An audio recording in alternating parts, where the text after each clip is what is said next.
Hello friends, brain fog का मतलब है कि ऐसी कंडीशन जहां आप कंसंट्रेट नहीं कर पाते, सोच समझ नहीं पाते, कुछ मेटाबॉलिक प्रॉब्लम की वजह से ब्रेन का फोकस नहीं बन पाता। ये बॉडी के कुछ खराब खाद्य पदार्थों और बीमारियों की वजह से हो सकता है। ब्रेन फॉग को हमने ऑलरेडी काफी वीडियोस में डिस्कस किया है। आज बात करेंगे कौन कौन से सबसे वर्स्ट फूड प्रोडक्ट्स है जिससे ये ब्रेन फॉगिंग की प्रॉब्लम बढ़ सकती है और जिसकी वजह से आपका कॉन्सेंट्रेशन का पावर, आपका एनर्जी का पावर और मेंटल क्लैरिटी का इशू ज़्यादा हो सकता है। यानी आपकी सोचने समझने की क्षमता कॉम्प्रोमाइज़ हो सकती है ब्रेन फॉग की वजह से। ये कौन कौन से खाद्य पदार्थों से बढ़ सकता है, ऑब्वियसली डिस्कस करने का पर्पस ये है कि आप इन फूड प्रोडक्ट्स को अवॉइड करिए ताकि ब्रेन फॉग की प्रॉब्लम यदि आपको है तो ठीक हो जाए और यदि नहीं है तो ना हो। टॉपिक पर जाने से पहले जो लोग हमारे चैनल पर नए हैं उन्हें रिक्वेस्ट करूँगा कि चैनल को सब्सक्राइब करें, वीडियोज़ को लाइक करें, शेयर करें, फॉलो करें, कमेंट करें, पूरा देखें।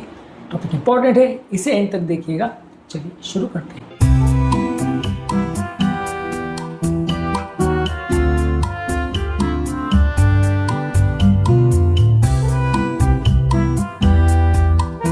सबसे पहले रिफाइंड शुगर्स और हाई ग्लाइसेमिक इंडेक्स वाले फूड प्रोडक्ट्स ये आपकी शुगर लेवल्स को सडन फ्लक्चुएट करते हैं, जिससे बहुत ज्यादा सुस्ती का, ब्रेन फॉग का, चिड़चिड़ापन का प्रॉब्लम होता है। कई लोग का इरिटेबिलिटी का या चिड़चिड़ापन का प्रॉब्लम या लड़ाई झगड़े का प्रॉब्लम भी ब्रेन फॉग से रिलेटेड हो सकता है। तो यदि आप इसको कंट्रोल करते हैं और मीठा खाना बंद कर देते हैं तो ये प्रॉब्लम में फायदा हो सकता है। मैदे की बनी हुई सारी चीजों को भी बंद कर दीजिए। व्हाइट ब्रेड, कैंडी, शुगर्स वाले सीरियल्स, सोडा, पेस्ट्रीज, ये सारी चीजों को आप पूरी तरह से अगर बंद कर देंगे तो इरिटेबिलिटी और चिड़चिड़ापन का प्रॉब्लम और कई बार मेंटल क्लैरिटी का प्रॉब्लम में कुछ हद तक फायदा देखने को मिलेगा। मैं ऐसा नहीं कहता कि यही एक कारण है, ऑब्वियसली इसको ठीक करने से कुछ फायदा मिलेगा।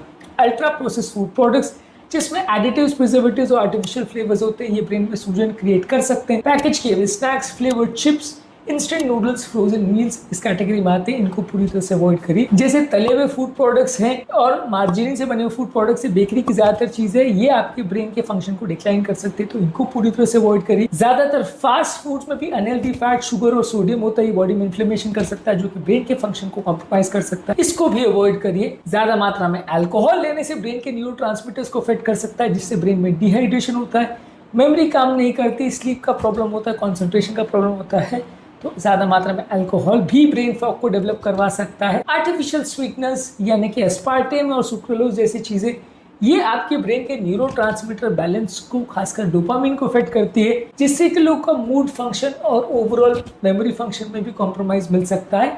सेंसिटिव इंडिविजुअल्स में होगा, हर एक में नहीं होगा, लेकिन ये भी ब्रेन फॉग का एक रीजन हो सकता है। अगर कोई व्यक्ति ग्लूटेन के प्रति सेंसिटिव है और ज्यादा मात्रा में ग्लूटेन वाली चीजें खाता है तो उससे भी न्यूरो इन्फ्लेमेशन होता है, इससे भी फटीग ट्रिगर होता है, मेंटल फॉग होता है और मूड खराब होता है। ज्यादा मात्रा में चाय कॉफी लेने से भी फोकस कॉम्प्रोमाइज होता है, चिड़चिड़ापन होता है, पुअर स्लीप होता है और मेमोरी फंक्शन कॉम्प्रोमाइज होता है। ज्यादा कोई ऐसी चीज अगर आप खाते हो जिसमें फंगस लग चुका है या जो खराब हो चुकी है, जैसे कुछ चीज, क्योर्ड मीट्स और फर्मेंट किया हुआ सोया अगर आप खाते हैं तो इसमें हिस्टामिन्स होते हैं और फंगल टॉक्सिन्स होते हैं जो ब्रेन फॉग को ट्रिगर कर सकते हैं यदि कोई व्यक्ति हिस्टामिन सेंसिटिव है तो। इसके अलावा मोनोसोडियम ग्लूटामेट जो कि प्रोसेस्ड एशियन फूड्स में और चिप्स में, सूप्स में डाला जाता है, इससे भी ब्रेन फॉग हो सकता है। खाने में डलने वाले एडिटिव्स, प्रिजर्वेटिव्स ब्रेन का इन्फ्लेमेशन कर सकते हैं, इससे भी प्रॉब्लम हो सकती है। तो ज्यादातर केमिकल वाले चीज और junk food, oily food, salt वाले फूड, शुगर वाले फूड आपका ब्रेन फॉग कर सकते हैं। उसके बदले हेल्दी खाना खाइए, पानी ज्यादा लीजिए, फैट्स और प्रोटीन ज्यादा लीजिए, होल अनप्रोसेस्ड फूड प्रोडक्ट्स लीजिए।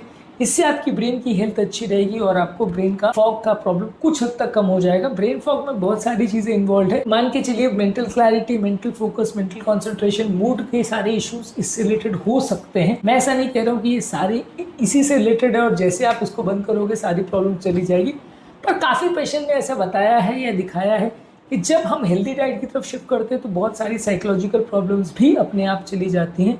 तो उसको फॉलो करने से आपको कुछ फायदा मिलेगा, कुछ हद तक आपकी प्रॉब्लम्स कम हो जाएंगी और कुछ सिग्निफिकेंट डिफरेंस आप कुछ ही हफ्तों में देखने लगोगे। तो इसको डेफिनेटली फॉलो करके देखिए यदि आपको ब्रेन फॉग का या इस तरह का कोई भी प्रॉब्लम है तो। उम्मीद करूंगा कि आज के टॉपिक में कुछ नई बातें जानने को मिली होगी। ब्रेन फॉग संबंधित और भी हमने काफ़ी वीडियोज़ किए, उन वीडियोज़ को भी ज़रूर देख लीजिएगा। टॉपिक एंड करने से पहले जो लोग हमारे चैनल पर नए हैं उन्हें रिक्वेस्ट करूँगा कि चैनल को सब्सक्राइब करें, वीडियोज़ को लाइक करें, शेयर करें, फॉलो करें, कमेंट करें, पूरा